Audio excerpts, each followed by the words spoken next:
আসসালামু আলাইকুম, স্বাগত জানাচ্ছি আরটিভির মধ্যাহ্নের সংবাদে। আপনাদের সঙ্গে আছি আমি ফারজানা তানি। ওআইসি সম্মেলনে অংশ নেয়া দেশগুলো প্রধানমন্ত্রী তারেক রহমানকে অভিনন্দন জানিয়েছে বলে জানান পররাষ্ট্রমন্ত্রী ডক্টর খলিলুর রহমান। শুক্রবার রাতে ইসলামী সহযোগিতা সংস্থা ওআইসির এক জরুরি বৈঠকে অংশগ্রহণ শেষে দেশে ফিরে বিমানবন্দরে এই কথা জানান তিনি। এ সময় পাকিস্তান আফগানিস্তান যুদ্ধকে দুঃখজনক উল্লেখ করে পররাষ্ট্রমন্ত্রী বলেন, এ বিষয়ে প্রকাশ্যে কোনো অবস্থান নেবে না বাংলাদেশ।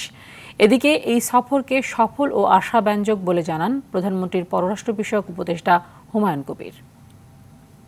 গত নির্বাচনে ভূমিধস বিজয় লাভ করার জন্য মাননীয় প্রধানমন্ত্রী জনাব তারেক রহমানকে আন্তরিক শুভেচ্ছা জানিয়েছেন।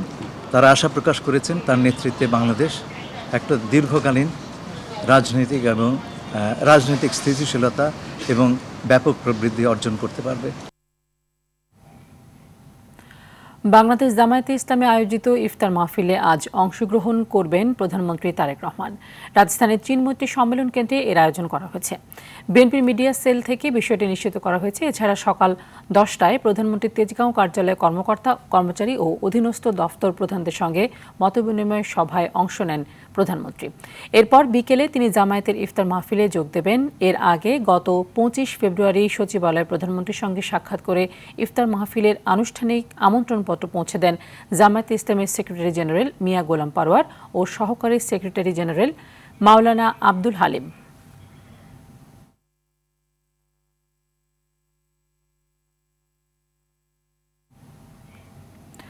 নরসিংদীতে ধর্ষণের ঘটনা ধামাচাপা দিতে ভুক্তভোগী কিশোরীকে বাবার কাছ থেকে তুলে নিয়ে হত্যার ঘটনায় প্রধান আসামি নূর মোহাম্মদ ওরফে নুরাকে গ্রেফতার করেছে পুলিশ।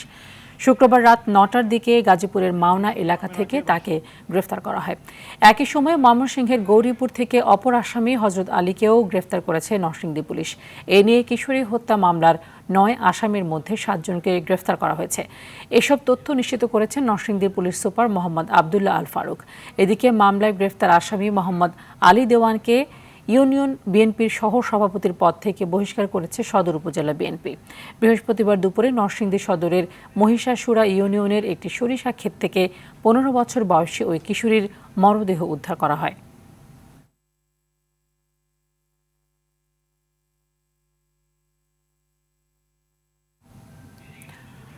এদিকে পাবনার ঈশ্বরদীতে মধ্যরাতে বাড়ি থেকে দাদিকে হত্যা করে নাতনিকে অপহরণের পর ধর্ষণ করে হত্যা করা হয়েছে বলে জানিয়েছে স্থানীয়রা।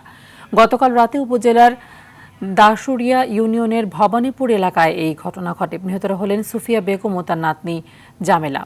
স্থানীয়রা জানিয়েছেন, মধ্যরাতে হঠাৎ কান্নাকাটির আওয়াজ শুনে রাস্তায় বের হয় স্থানীয়রা। পরে কান্নার আওয়াজ থেমে গেলে বাড়িতে চলে যান তারা। এরপর সকালে প্রতিবেশীরা বাড়ির উঠোনে সুফিয়াকে মৃত অবস্থায় পড়ে থাকতে দেখেন। অনেক খোঁজাখুঁজির পর বাড়ির পার্শ্ববর্তী একটি গম ক্ষেতের আইলে বিবস্ত্র অবস্থায় জামেলার মরদেহ পাওয়া যায়। এই মার্ডারের সংবাদের প্রেক্ষিতে আমরা দ্রুত এখানে আসছি। আমরা এই ঘটনাস্থলটা দেখতেছি, বিভিন্ন এই ঘটনা জড়িতদের বিষয়ে এবং ঘটনাটা কিভাবে ঘটলো এটা জানার চেষ্টা করতেছি। আমাদের পুলিশ এবং অন্য টিমও কাজ করছে একসঙ্গে। এ বিষয়ে আরো জানাতে পাবনার ঈশ্বরদী থেকে যুক্ত হচ্ছেন সহকর্মী বায়েজিদ বোস্তামি। বায়েজিদ, এই ঘটনায় কেউ গ্রেফতার হয়েছেন কিনা এবং হত্যাকাণ্ডের কারণ কি, এই সম্পর্কে বিস্তারিত কোনো তথ্য জানতে পেরেছেন কিনা জানাবেন।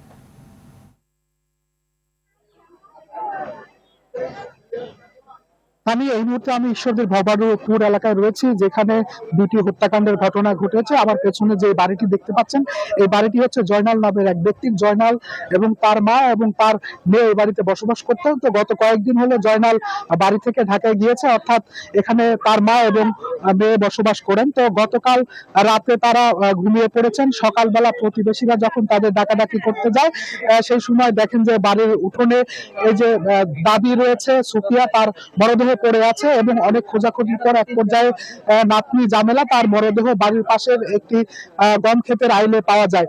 তো প্রতিবেশীরা এবং এলাকাবাসী যেটি বলছেন যে গতকালকে তারা চিৎকার চেঁচামেচির আওয়াজ পেয়েছিলেন এবং বাইরে বের হয়েছিলেন। তো এরপর আর কোনো সাড়া শব্দ না পায় তারা বাড়িতে চলে যান এবং সকালবেলা উঠে এই যে হত্যাকাণ্ডের ঘটনা সেটি প্রত্যক্ষ করেছেন। তো এর মধ্যে খবর পেয়ে ঘটনাস্থলে পুলিশ এসেছে, ঈশ্বরদী থানা পুলিশ এসেছে এবং থানা পুলিশের একাধিক টিম আমরা দেখেছি যে জেলা গোয়েন্দা পুলিশ এবং পুলিশ ব্যুরো অফ ইনভেস্টিগেশনের কর্মকর্তারা এসেছেন, তারা ঘটনাস্থল পরিদর্শন করেছেন। তো এরই মধ্যে আমরা যেটি দেখছি যে সুরথালের কার্যক্রম শুরু হয়েছে। তো তারপরে লাশ ময়নাতদন্তের জন্য আসলে মর্গে পাঠানো হবে।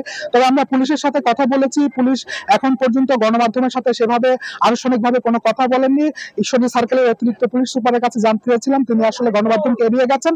তবে থানার ভারপ্রাপ্ত কর্মকর্তা একটি কথা বলেছেন, দায়সারা ভাবে যেমনটি বলে থাকেন যে তারা তদন্ত করছেন এবং তদন্ত না করে এখন পর্যন্ত ঘটনার আসলে কোনো কুল কিনারা তারা খুঁজে পাননি বা বলতে পারছেন না। এলাকাবাসী যেটি মনে করছেন, যেহেতু বিভৎস অবস্থায়, একেবারে উলঙ্গ অবস্থায় জমির আইলে লাশ পড়েছিল, এলাকাবাসীর যেটি ধারণা যে এই দাদিকে হত্যা করে আসলে মেয়েকে উঠিয়ে নিয়ে যাওয়া হয়েছিল, নাতনিকে হয়তো, তারপরে হয়তো ধর্ষণ করে তাকে আসলে এই জমির আইলে ফেলে রাখা হয়েছে। তো তারা যে বলছেন যে যে ঘটনাই ঘটুক, যারাই ঘটুক, তাদেরকে আসলে খুঁজে বের করে আইনের আওতায় আনা উচিত এবং এমনটি দাবি করছেন স্বজন এবং এলাকাবাসী। তো আমি ঈশ্বরদী থেকে দাদি এবং নাতনি হত্যাকাণ্ডের ঘটনা এ পর্যন্ত ছিল আমার কাছে সর্বশেষ খবর।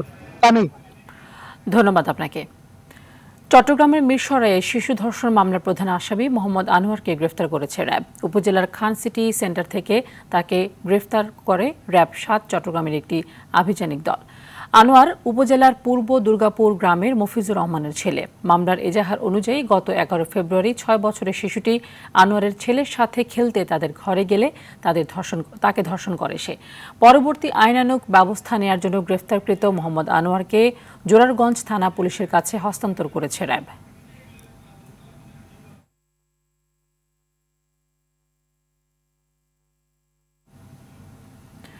নাটোর পুলিশ লাইন্সে কর্মরত এক এসআই নিজের ব্যবহৃত পিস্তলের গুলিতে পায়ে গুলিবিদ্ধ হয়েছেন। পুলিশ সুপার আব্দুল ওয়াহাব জানিয়েছেন, বিদেশি নাগরিকের নিরাপত্তা ডিউটি শেষে সন্ধ্যায় পুলিশ লাইন্সের ভেতরে নিজ বাসায় ফেরেন তিনি। এ সময় তার ব্যবহৃত পিস্তলটি বিছানার উপর রাখেন। সে সময় তার ছেলে পিস্তল নিয়ে খেলার সময় মিসফায়ার হয়ে যায়। এতে এসআই এর বাম পায়ে গুলি লাগে। পরে তার সহকর্মীরা তাকে উদ্ধার করে সদর হাসপাতালে নিয়ে যান। প্রাথমিক চিকিৎসা দিয়ে উন্নত চিকিৎসার জন্য রাজশাহী মেডিকেল কলেজ হাসপাতালে পাঠানো হয়েছে তাকে।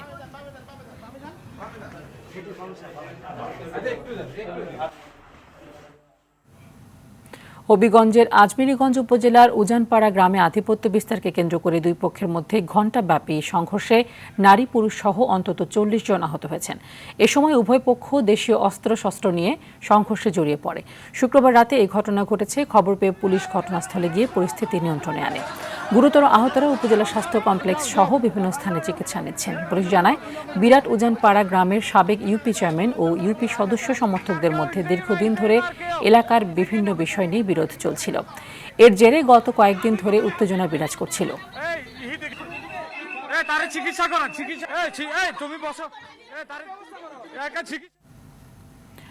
জাটকা সংরক্ষণে আজ মধ্যরাত থেকে আগামী ২ মাসের জন্য দেশের ৬টি অভয় আশ্রমে নদীতে সব ধরনের মাছ ধরায় নিষেধাজ্ঞা শুরু হয়েছে।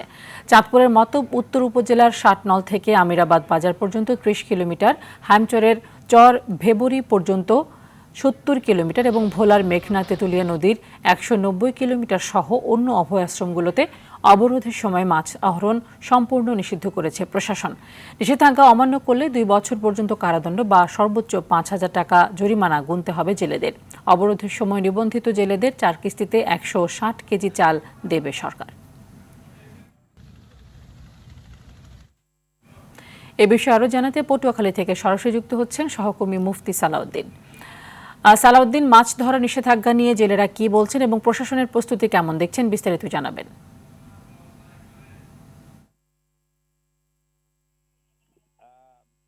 আপনি যেমন জানেন, আগামীকাল ১ মার্চ থেকে ২ মাসের জন্য পটুয়াখালী তেঁতুলিয়া নদীতে মৎস্য অবরোধ শুরু হবে এবং সেটা এপ্রিলের ৩০ তারিখ পর্যন্ত এই অবরোধ চলবে। জেলা মৎস্য কর্মকর্তা বিজয় কুমার নন্দী আমাকে কিছুক্ষণ আগে জানিয়েছেন যে এই মৎস্য অবরোধের জন্য তাদের সকল প্রস্তুতি নেওয়া হচ্ছে। যেহেতু তেঁতুলিয়া নদীটি একটি গুরুত্বপূর্ণ নদী, এই নদীটি মৎস্য সম্পদের জন্য এই অঞ্চলে বিশেষ করে সেই ভোলার মোহনা থেকে একেবারে আমাদের বঙ্গোপসাগর পর্যন্ত বিস্তৃত রয়েছে এই নদীটি প্রতি বছরই প্রচুর মাছ হয় এবং প্রতি বছরই জেলেরা মৎস্য অবরোধকে চ্যালেঞ্জ করে তারা মৎস্য শিকারের জন্য প্রস্তুত থাকে। এবছর প্রশাসনিকভাবে কঠোর থাকবেন বলে তারা আমাদেরকে নিশ্চিত জানিয়েছেন। সে লক্ষ্যেই আগামীকাল থেকে যে অবরোধ শুরু হবে সেটার জন্য তারা প্রস্তুতি নিচ্ছেন এবং জেলেরাও কিছু জেলেরাও তারাও নদীতে না যাওয়ার জন্য যথাযথভাবে প্রস্তুতি নিচ্ছে। আবার কিছু জেলেরা নদীতে রাতের আধারে কখনো দিনে মৎস্য শিকারের জন্য তারাও প্রস্তুতি আছে।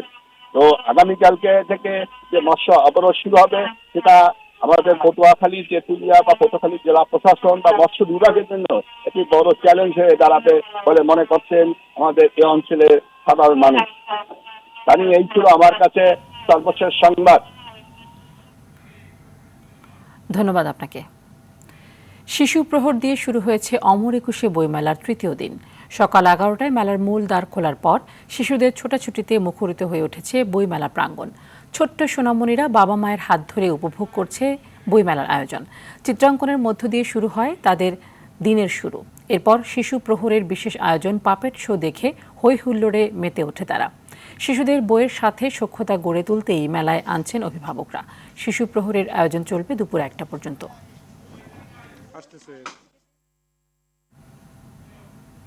বইমেলা প্রাঙ্গণ থেকে সরাসরি যুক্ত হচ্ছেন সহকর্মী জাহিদ রহমান। জাহিদ, মেলায় বই প্রেমীদের আনাগোনা কেমন দেখছেন এবং লেখক এবং পাঠকদের প্রতিক্রিয়া কেমন পাচ্ছেন? তানি, আপনি জানেন যে আজকে মেলার তৃতীয় দিন। ইতিমধ্যেই যে মেলার যে শুরু হওয়ার সেটি শুরু হয়েছে কিছুক্ষণ আগে। বেলা 11টার দিকে খুলতে শুরু করেছে বই মেলার বিভিন্ন স্টলের দ্বার এবং ইতিমধ্যেই আমরা দেখতে পেয়েছি যে পাঠক এবং বিশেষ করে আজ শিশু প্রহর থাকায় সকাল 11টা থেকে 11:30 থেকে বিভিন্ন শিশুদের দেখেছি আমরা এসেছে। বিভিন্ন কলেজের শিক্ষার্থীরা, স্কুলের শিক্ষার্থীরা এসেছেন এখানে। তারা তাদের যে কোচিং আছে বা কোচিং শেষ করে এখানে এসেছেন বইমেলা, সেই বইমেলাগুলোতে দেখতে। এবং এই যে বইমেলা প্রাঙ্গণে আপনার পাশেই হচ্ছে যে অন্যান্যবার যে এখানে যে অনুষ্ঠান হয় শিশুদের জন্য, ওই শিশুদের জন্য বইগুলো যদি আপনি বলেন যে তাদের জন্য যে বাচ্চাদের জন্য বই, এবার অনেক রকমের বই আমরা দেখেছি, স্টল দেখেছি। বাচ্চারা এসে এখানে খুব উপভোগ করছেন এবং বিশেষ করে বাচ্চাদের যে বইয়ের পাশাপাশি বাচ্চাদের জন্য পাপেট শো এর আয়োজন করেছে। আপনি হয়তো শুনতে পাচ্ছেন যে আমার পাশে পাপেট শো এর যে শব্দ বা সেখানে বাচ্চারা উপভোগ করছেন। এছাড়া যে বিভিন্ন স্টলগুলো রয়েছে সেই স্টলগুলোতে আমরা বিক্রেতাদের সাথে কথা বলেছি। তারা বলেছেন যে বেলা বাড়ার সাথে সাথে হয়তো পাঠক যারা রয়েছেন বা যারা দর্শনার্থী রয়েছেন তারা সরব উপস্থিতি লক্ষ্য করতে পারবেন এবং মেলা যত গড়াবে, সময় যত বাড়বে, তারা আশা করছেন বিক্রি তত বাড়বে। এবং বলা চলে যে অন্যান্য বারের তুলনায় এবার যেহেতু রমজান রয়েছে, রমজানের বিষয়গুলো মাথায় রেখে এখানে তারা অভিভাবকরা, যারা পাঠক রয়েছেন তারা এখানে আসছেন এবং শিশুরা এখন পর্যন্ত যে শিশুগুলো এসেছেন তারা খুব ভালোভাবে উপভোগ করছেন বইমেলা। তানি। জাহিদ, ধন্যবাদ আপনাকে। শুক্রবার দিনভর সংঘাতের পর আলোচনায় বসার আহ্বান জানিয়েছে আফগানিস্তান। এর আগে দেশটির বিরুদ্ধে প্রকাশ্যে যুদ্ধ ঘোষণা করে 297 জন আফগানি সেনা নিহতের দাবি করেছে পাকিস্তান। অপরদিকে 55 পাকিস্তানি সেনা হতাহতের দাবি তালেবান সরকারের। এদিকে চলমান সংঘাতে পাকিস্তানের প্রধানমন্ত্রী শাহবাজ শরীফ ও সেনা প্রধান ফিল্ড মার্শাল আসিম মুনিরের প্রশংসা করেছেন যুক্তরাষ্ট্রের প্রেসিডেন্ট ডোনাল্ড ট্রাম্প। সংকট এড়াতে তাৎক্ষণিক সংলাপ ও উত্তেজনা প্রশমনের আহ্বান জানিয়েছে আন্তর্জাতিক মহল। তবে সংঘাত নিয়ে গভীর উদ্বেগ প্রকাশ করেছে ইরান। উত্তেজনা প্রশমনে তাৎক্ষণিক সংলাপের আহ্বান জানিয়েছে জাতিসংঘ ও ইউরোপীয় ইউনিয়ন।